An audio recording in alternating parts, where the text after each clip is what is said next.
Bonjour les enfants et bienvenue dans ce retour sur les vidéos sur la trigonométrie. Aujourd'hui, il y a encore des exercices parce que il faut vraiment beaucoup travailler ça, la trigonométrie, car c'est très important. Il faut vraiment plus avoir d'hésitation là-dessus. Alors, vous aviez l'exercice 35 à faire pour aujourd'hui. Un skieur descend une piste ayant une pente de 25 degrés. Des fanions sont plantés aux positions S et P de la piste. Il faut donc calculer la distance entre les deux fanions, donc la distance SP, que l'on trouve donc ici. Très bien. Alors, qu'est-ce qu'on connaît ici? On connaît un angle, celui-ci, 25 degrés. On connaît ce côté ici, qui pour cet angle-là est le côté opposé. Et on cherche SP. SP, c'est quoi? SP, c'est l'hypoténuse. Alors, qu'est-ce qui utilise l'angle, le côté opposé et l'hypoténuse? C'est le sinus. On va donc devoir utiliser le sinus. Alors pour cela, on se place bien dans un triangle rectangle. Alors il s'appelle SRP. SRP, rectangle en R. Donc on utilise le sinus. Sinus de quel angle? Donc de l'angle SPR. SPR est égal à quoi? Côté opposé à l'angle SPR sur hypoténuse. Bon, moi, vous rappelez, là, je ne l'écris pas sur la tablette graphique, mais vous l'écrivez évidemment sur votre cahier. Côté opposé à l'angle SPR sur hypoténuse. Alors, c'est quoi le côté opposé à l'angle SPR? C'est la distance SR. Et c'est quoi l'hypoténuse? C'est SP. Et qu'est-ce qu'on cherche? Ce qu'on cherche, c'est SP. On va donc devoir faire un produit en croix. SP multiplié par le sinus de l'angle SPR est égal à SR, multiplié par 1, mais il n'y en a pas, donc c'est SR. Et donc, puisqu'on veut avoir SP égal à la fin, donc il faut se débarrasser de ce sinus. Et comment on s'en débarrasse? Comme toujours, en multipliant par son inverse. Attention, toujours des deux côtés, de chaque côté. Donc ici, on va multiplier par 1 sur le sinus de SPR. Et ici aussi, multiplié par 1 sur le sinus de SPR. On peut donc simplifier par les sinus. Il ne reste plus que SP égale donc à SR sur le sinus de l'angle SPR, tout simplement. On prend après... Non, pas encore. On fera la calculatrice après. On remplace par les valeurs. Ça nous fait un SP égale à... Alors SR, c'est quoi SR? C'était 200. Divisé par le sinus de combien? Le sinus de 25 degrés. Là, on prend la calculatrice. Hop. Et on fait donc 200 divisé par... Alors, rappelez-vous, vous tapez sinus 25, mais cette calculatrice-là, elle ne marche pas pareil. Il faut faire 25 sinus. Puis après, faire égal. Et on trouve un SP qui est égal à... Ah, forcément ça s'en va. Donc on le voulait à quoi? On le voulait au dixième de mètre. Donc vu que les mètres c'est 3, parce que c'est en mètres, on va jusqu'au 2 ici. Donc 473,2. Après il y a un 4, donc on arrondit bien par défaut. 473,2. 473,2 mètres. Et évidemment ici il n'y a pas de égal, mais c'est à peu près égal. Pas beau ça d'avoir fait ça. D'accord? Ça on souligne, c'est une valeur approchée. Ça on encadre. C'est une valeur exacte. Ben voilà. Bon, ben j'espère que vous avez été beaucoup à avoir fait juste. N'oubliez pas, quand vous avez trouvé votre résultat, vous regardez s'il est logique. Le côté SP, c'est l'hypoténuse. Donc il doit forcément être plus grand que le côté qu'on connaissait ici. Et c'est le cas, effectivement. On trouve bien un côté plus grand que 200. Donc ça ne veut pas dire que c'est juste, mais en tout cas, il y a une chance que ça le soit. Mais j'espère que ça l'est d'ailleurs, parce que je n'avais pas fait exprès de faire faux. D'accord? Ok, donc on continue avec le deuxième exercice que vous aviez à faire pour aujourd'hui. un extrait du brevet. Alors, un câble de 20 mètres de long est tendu entre le sommet du poteau vertical et le sol horizontal. Donc, ça veut dire que ce câble, le câble, il est là. Alors, pareil, je vais revenir ici pour pouvoir écrire dessus. Le câble, il est là et il mesure 20 mètres. Il forme un angle de 40 degrés, il est marqué ici. Calculer la hauteur du poteau, tout simplement. Bon, vous avez vu, ça n'a pas l'air compliqué. Et c'est un extrait du brevet. Donc, ça veut dire qu'il y a des choses faciles parfois au brevet. Alors, c'est quoi ça finalement? Eh bien, on voit que ce qu'on connaît, c'est ceci, une hypoténuse, un angle qu'on connaît également, et ce qu'on cherche, c'est un côté qui est, par rapport à l'angle qu'on connaît, le côté opposé. Au côté opposé et hypoténuse, forcément, on pense automatiquement à sinus, comme tout à l'heure, effectivement. Alors, le sinus. Donc, on va donc se placer dans un triangle rectangle. Ben, là, il n'y a pas de nom, donc il va falloir donner des noms pour pouvoir en parler correctement. On va appeler par exemple S ce point-là pour sol, H ce point-là pour haut, et C, pourquoi pas ici pour câble. Voilà, même si le câble il arrive là, il part de là, mais c'est un choix personnel et j'ai raison, vous le savez. Alors on y va. On a, alors je vais l'appeler donc CSH, rectangle en S. Donc, le sinus, il est vraiment pas beau celui-là, je vais même le refaire. Le sinus de l'angle HCS est égal à quoi? Ben, toujours pareil, côté opposé à l'angle HCS sur hypoténuse. Je ne l'écris pas, mais vous l'écrivez. C'est quoi le sinus, le côté opposé à l'angle HCS? C'est le côté HS. Et c'est quoi l'hypoténuse? C'est le côté CH. Et il est là. D'accord? Qu'est-ce que je cherche? Je cherche le côté CH, donc non, le côté HS, que CH je connais. Je cherche le côté HS, c'est-à-dire celui-ci. Donc pareil, il est dans la fraction, on doit donc faire un produit en croix. HS fois ce qu'il y a ici, donc 1. Donc HS tout seul est égal à CH multiplié par le sinus de HCS. CH multiplié par le sinus. D'accord? Ben, là, je n'ai même pas besoin de m'embêter, j'ai déjà directement HS égal. Donc j'ai terminé. Je n'ai plus qu'à remplacer par les valeurs. HS égale, alors CH c'est combien? C'est 20 multiplié par le sinus de combien? De 40 degrés. Là, je prends la calculatrice et j'aurai ainsi une valeur approchée. Voilà, je mets directement comme ça, je ne me tromperai pas. On prend la calculatrice. Alors, 20 multiplié par sinus 40. Moi, je tape 40 et je vais en trigo et je mets sinus. Et je trouve 12,85, etc. On le voulait à combien? On le voulait valeur approchée au dixième près, par défaut. En plus, on n'a même pas le choix ici, c'est forcément par défaut. Donc, on va prendre combien? Ben 12,8.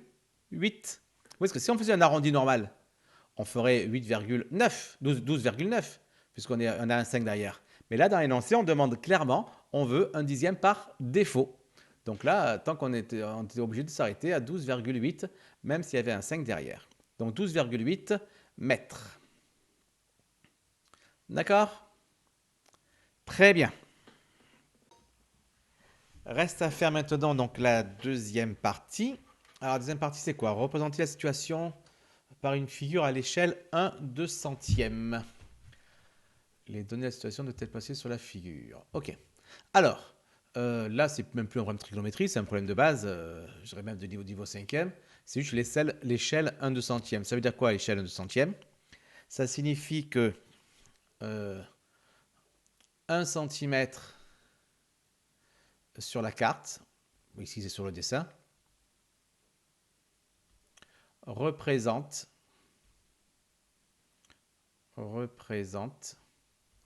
200 cm dans la réalité. 200 cm réel, remarquez. Ça sera plus court à écrire. 200 cm réel. D'accord? Alors donc, quelle est la longueur qu'on a à placer? Nous, ce qu'on a à placer, c'est les 20 mètres de câble. 20 mètres de câble, ça fait combien de centimètres? Bon, hop, on enlève ça. 20 mètres de câble, ça suffit. 20 mètres de câble, il faut multiplier par 100 pour obtenir les centimètres. On obtient donc 2000 centimètres. D'accord?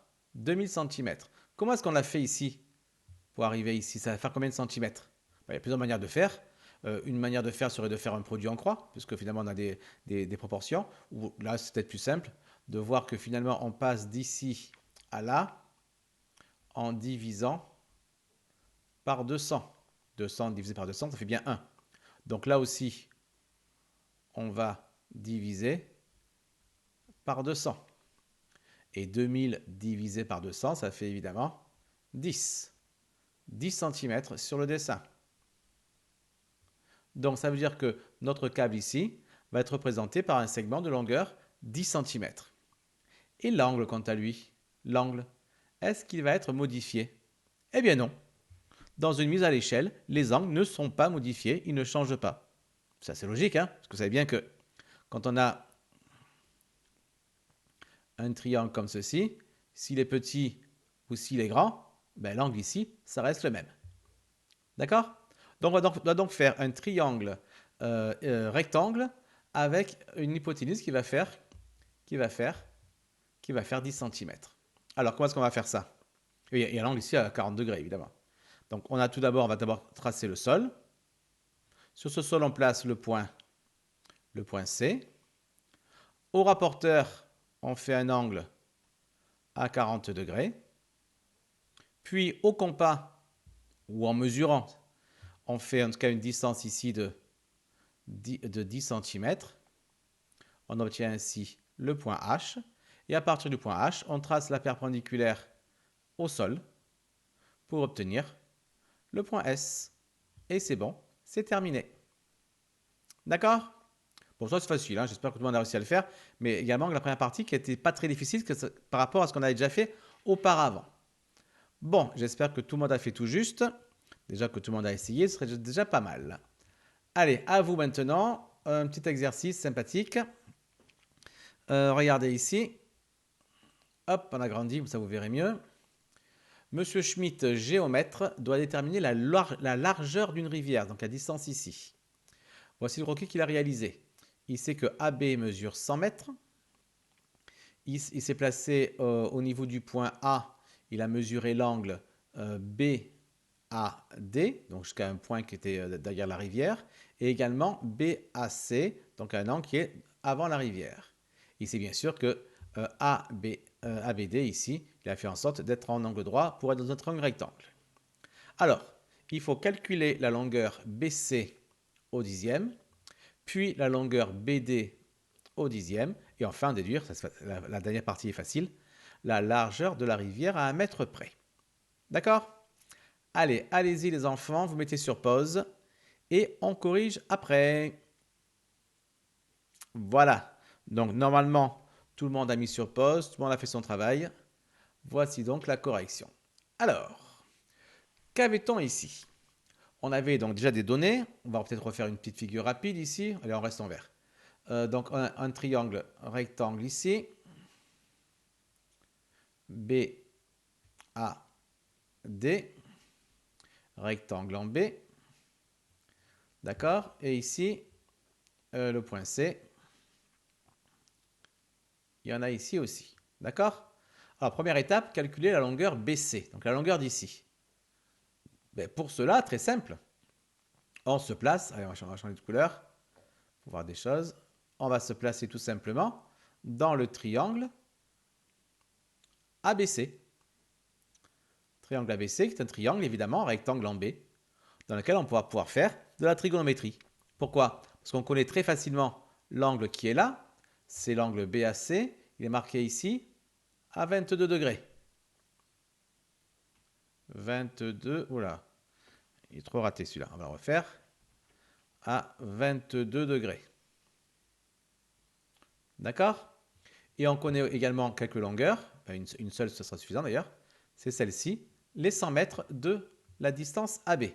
Donc évidemment, Vu qu'on cherche BC ici, c'est toujours pareil. On cherche le côté opposé à l'angle. On connaît le côté adjacent à l'angle. Qu'est-ce qu'on utilise? La tangente. Donc on se place dans le triangle ABC, rectangle en quoi? En B.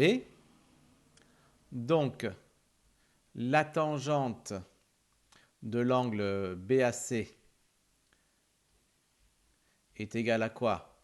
Côté opposé à l'angle BAC divisé par côté adjacent à l'angle BAC. Vous l'écrivez évidemment. Donc ça nous fait quoi pour nous? La tangente le côté opposé à l'angle BAC, c'est le côté BC. C'est le côté BC. Et le côté adjacent, c'est le côté AB. D'accord? Produit en croix, on cherche quoi? On cherche BC. Donc produit en croix, BC fois 1. BC fois 1, donc BC, n'oubliez pas, il y en a qui parfois ont encore du mal à comprendre pourquoi. N'oubliez pas que ça, c'est comme si on avait un tangente BAC sur 1.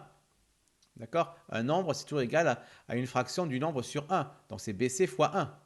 Mais évidemment, on ne l'écrit pas, BC fois 1. Mais c'est toujours ça. C'est pour ça qu'on fait. C'est quand même un produit en croix qu'on fait la BC fois 1, ce qui fait BC. Est égal à quoi? Est égal à AB multiplié par la tangente de BAC. BAC, très bien. Alors, ça nous fait quoi tout ça? Parce qu'on cherche BC, on remplace par les valeurs. 100 multiplié par tangente. L'angle BAC, ça vaut 22 degrés. Donc BC est égal, on prend une calculatrice. Alors la calculatrice, elle est là. 100 multiplié par... donc moi c'est 22 tangente, vous c'est tangente 22 évidemment, vous vous rappelez. Égale, et on trouve 40,4. On en voulait à quoi? Au dixième près on en voulait. 40,4 mètres. Évidemment, c'est ça, il y a un zéro derrière, pas de problème. Parfait, tout le monde a compris? Parfait.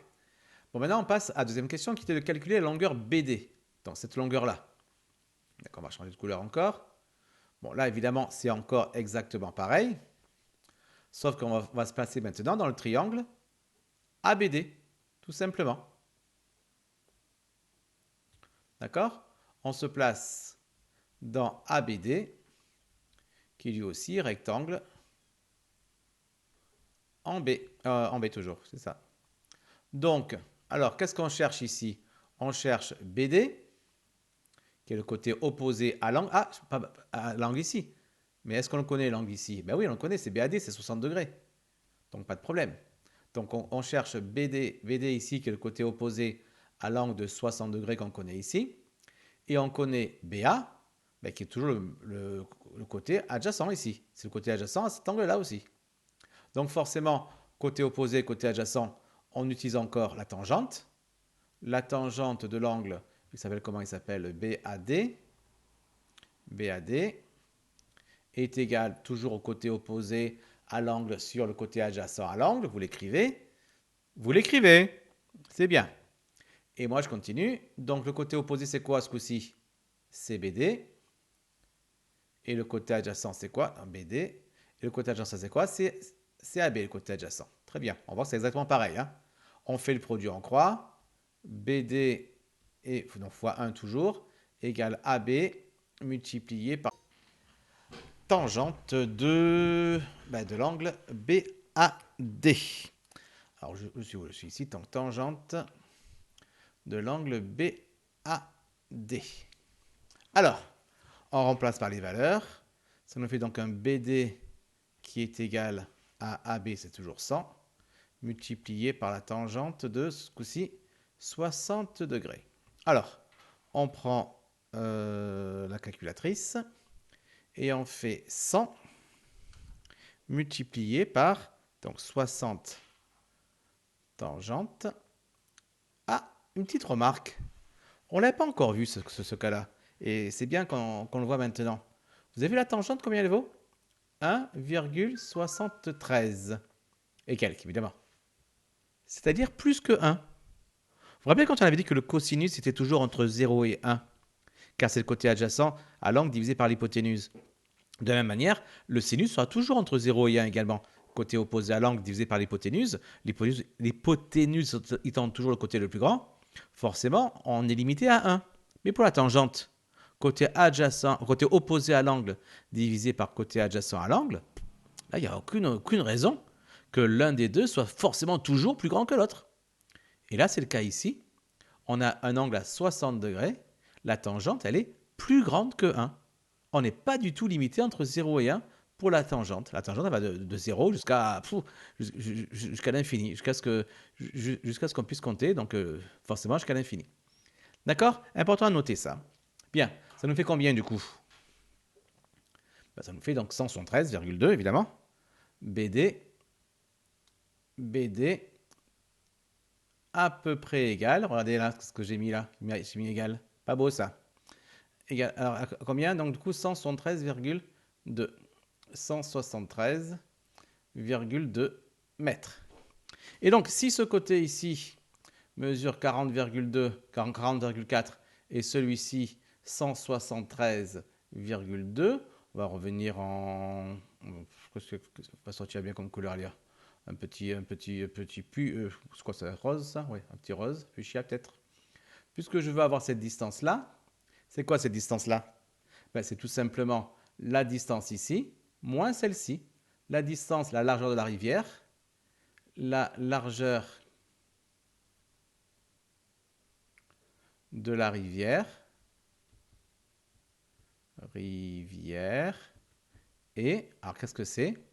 Ben, c'est la distance CD qui est égale à la distance BD moins la distance BC, c'est-à-dire un CD qui est à peu près égal à 173,2 moins 40,4, ce qui nous fait un CD à peu près égal à, allez, calculatrice, 173,2 moins 40,4, donc 138,8, non 132,8, je ne vais même pas lire les chiffres, 132,8 mètres. Mais attention, on le voulait à 1 mètre près. Donc là, on n'a plus besoin du dixième de mètre, il faut aller au mètre près. Et donc là, on va arrondir à combien? À 133 mètres. D'accord? Hop là. Donc CD à peu près égal à 133 mètres. J'espère que vous avez été nombreux à trouver ceci. Bon, on continue? Enfin, vous allez continuer. Moi, je vais m'arrêter un petit peu. Je vous donne juste le travail à faire pour la prochaine fois. C'est un exercice qui lui aussi vient du brevet. Je mettrai le lien sur Pronote, mais enfin, là, vous l'avez déjà en grand. Extrait du brevet, une pyramide régulière. Super, amusez-vous bien. Et nous, on se retrouve à la prochaine vidéo pour la correction et surtout pour la suite. Allez, ciao, ciao, ciao!